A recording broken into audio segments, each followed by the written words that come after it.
So I was summoned here today by the powers that be at CTW because they wanted me to reflect on the year that I've had in wrestling so far, certainly after winning the European Championship. So let's talk about this year. I started it by beating the student of Brew, taught him a lesson. It was his first match, don't get me wrong, he did great, but ultimately he fell to the Timeless Classic Hendrix. And then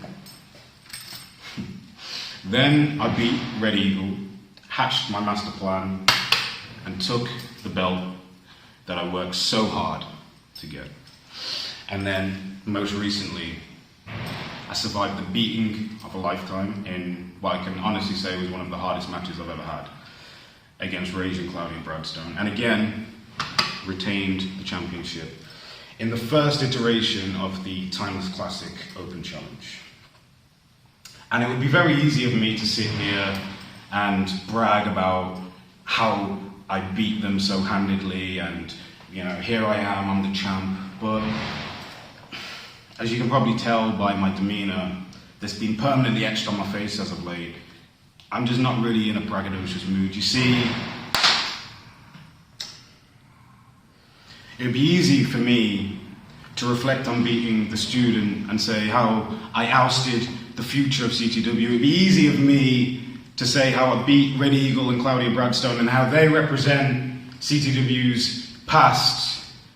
But what about the present?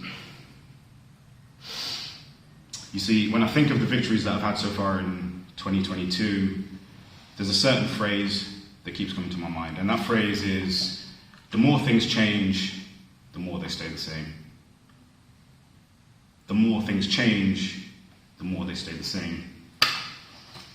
You see, as of this moment, as I look into this camera right now and record this, Red Eagle is away the other side of the world in Japan on a 4-week tour, in which I'm sure he's getting paid handsomely for, not to mention the additional exposure and experience that it gets him as he trains in the dojo and wrestles Japan's best.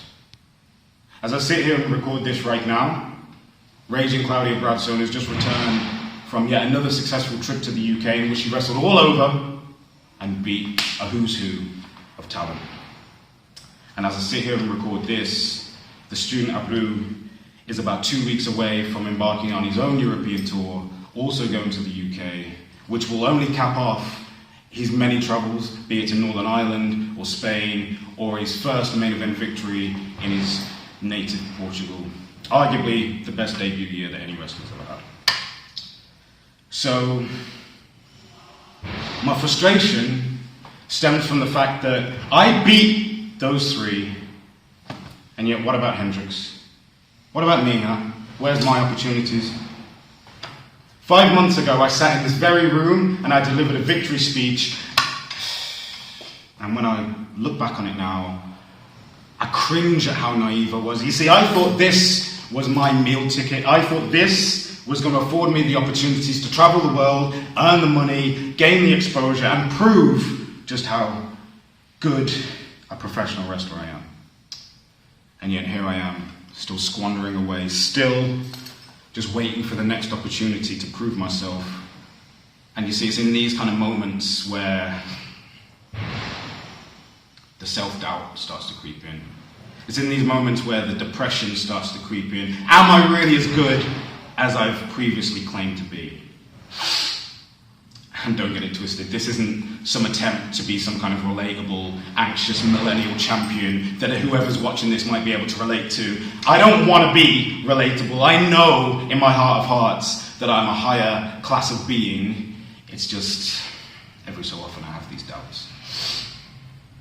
But then I calm myself down, and I reassure myself, you see, it's not my fault that I'm not where I want to be. I am the victim of a conspiracy theory. I said it since day one that I was in CTW, and I'll continue to say to this day. I may have the hardware, and trust me, this proves that I'm every bit as good as I say that I am. But for as long as there's this conspiracy, this attempt from the top, from CTW management, from David Curl, from Red Eagle, for everybody trying to hold me down and suppress my talents, I guess I'm just not going to get to where I want to get to. But fear not. See, on October 29th, CTW has another show right here in Ajuda. And that means it's the second iteration of my Timeless Classic Open Challenge.